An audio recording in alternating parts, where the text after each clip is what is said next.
for this section. Great. Thank you, Senator, and I do appreciate the indulgence of being allowed to sit with you all. And the commentary so far has been very illuminating, and this has been my first exposure to all of this. And I will say we had a son who, very proud graduate of Norwalk Community College. He had an excellent experience there, outstanding professors, and it was very positive. And he's gone on to 4-year education. And my husband had been on the foundation board for, I think, 12 years, a number of years ago. So I came to service here understanding the power and the importance of community colleges, and I think Senator Bayh, you mentioned how critical it is to Connecticut's workforce, the success of our workforce development, and I know that's what Norwalk Community College has been actively looking at too.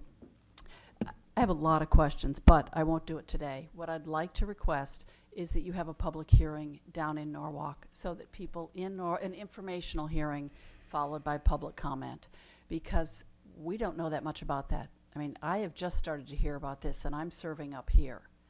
So I don't know where the glitches were, where the... We had a couple of, not only did I have a session with the foundations, but we had a town hall down in Norwalk. When was that? I don't have Okay, the date. well, let's follow. I don't want to all make that the point of that's fine. discussion. We can I'm discuss. not being critical. I'm just... No. I think there are a lot of us that would like answers, so I'm not going to drill down in some of the numbers issues because there's a lot there. And I will just choose a couple of questions. And a statement, I do applaud you lowering the cost of the books, because the cost of college textbooks is outrageous. And certainly all the work you've put into this, I respect and admire that. I do come from a different philosophical point of view that you do, that I don't believe regionalizing and consolidating is beneficial to our state. I have been ranking member on Human Services, and I've seen how the human service delivery model has not worked in the many consolidations from the local level all the way up to the state level now. It started to be consolidated, I believe, in 1991. I've had ongoing discussions with our human service leader in our state, coordinator, in our town.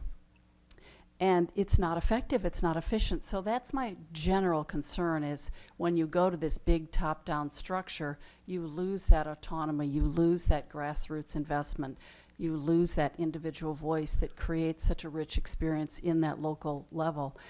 And I do have to say, it's a little bit of an oxymoron to say the Connecticut community colleges. It's either Connecticut or community, I don't know. That's just, I do have global concerns in this. A couple of specific questions. You mentioned you could, with this consolidation, you could apply for bigger grants that you can't now. What are some of those grants that you can't currently apply for in this local community college system? Well, just for an example, we get a grant under Title V, which is given to institutions where 25% or more of their students are Hispanic. And we have 3 of those institutions now that have that demographic and are able to apply and get money based on their full-time enrollment. Under this proposal, we'd be able, because the new student demographic would, as a total, be over 25%, we'd be able to apply for a much bigger pot of money, and we could then distribute those dollars to other institutions that have Hispanic students that are not eligible now to receive that. That's one example. Another example is philanthropic organizations, big philanthropic foundations. We have opportunities that we are not able to take advantage of. I can get you some specifics at a later point. Okay. But an institution of a couple thousand students doesn't really rise to their level of giving. So we're trying to find a way to be able to access bigger pots of money for our institutions as a whole. Now, Norwalk does a great job. They do. Right. Not only in terms of their private support, their foundation support. I would just say that as we move forward, something has to give. And as somebody that has responsibility to look at 52,000 students in the state of Connecticut, I am not going to be in a position of saying this campus stays, this campus goes. So I understand people's allegiance to their institution, and especially if their institution is doing maybe better than others. But as somebody that has to look at the entire state population, I think I need to do what I think is best for all the students. Thank you, President Okajian. Oh, go ahead. Thank you. You did mention a year ago that you were open to closing a campus, and now you're saying it's not an option. I thought you had been quoted as saying No, that. what I said was that I was not looking to close a campus, but if we weren't able to get funding restored in our initial appropriation, that option would have to be on the table. Okay. But that was not an option that I was interested in bringing forward. Okay. Thank you for that You're clarification. welcome, yeah. Amazing that game of telephone, how you, See, that's why I'm sitting you here know, representing. always ask the source. You also mention on page 9, the student benefits. One college application and financial aid package that follows the student wherever they take classes.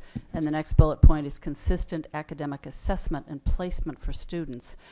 I would think that's available now within the college structure. And No, I'm Michael Rook, president of Northwestern Connecticut Community College. I touched on this earlier. What the challenge we have now is we're 12 separately accredited institutions, and as such, there are limitations on the amount of information that can be shared from one campus to another. And so, you know, we're structured in a way that does not allow students to apply once and then that information is shared across the colleges.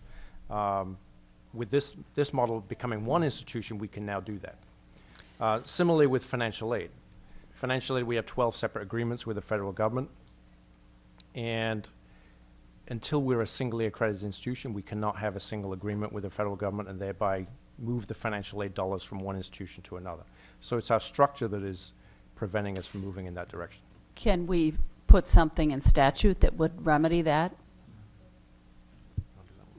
Because these are federal, these are not only New England Association accreditation requirements, I believe, but also the federal government monitors our financial aid dollars and how those are distributed, and also the privacy laws that exist are done at the federal level. And then on the consistent academic assessment and placement for students, I think that's a given whether it's in consolidation or it should be happening now. Well, So I'm curious why that's a benefit. It is true that we have policies in place right now that place students. But again, it's also true that because we are 12 separate institutions, we have 12 ways of implementing those placement scores. And so there's a considerable amount of difference between one campus and another because of that institutional autonomy that we have. Similarly with assessment, we all follow NEASC standards on assessment, but we all do it in our own individual ways. So what we would be looking to do here is to take a look at consolidating those processes and doing them in a more consistent fashion as opposed to 12 different ways. I have to think about that. It doesn't make sense that you still can't, you don't do that now, that it would be a benefit of the consolidation. I would think should be happening now, but I guess I need to learn a little more about that. Last question is, have you thought about pairing schools rather than this general top-down consolidation? Have you thought about pairing schools with each other for this cross relationships? You mean as opposed to Well, a regional approach? correct. So taking 2 schools at a, I mean, we took a look at a variety of different models. This one actually seemed to not only make the most sense in that it was aligned with the regional workforce development boards in those areas, but also I believe provided the greatest amount of efficiency and effectiveness in terms of financing as we continue to try to deal with our budget deficits.